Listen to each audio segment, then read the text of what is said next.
কি দিলেন আল্লাহ মোদের কেমন উপহার,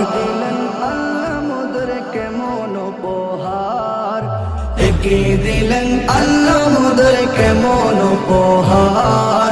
রহমতে আলমে যিনি উম্মত সরকার, রহমতে আলমে যিনি উম্মত সরকার।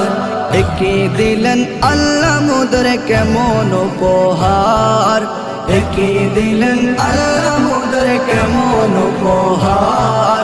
রহমতে আলমে যিনি উম্মত সরকার, রহমতে আলমে যিনি উম্মত সরকার। ভালোবেসে আল্লাহ যাকে ডাকলেন আহমদ, এই দরাতে আসলেন তিনি হয়ে মুহাম্মদ। ভালোবেসে আল্লাহ যাকে ডাকলেন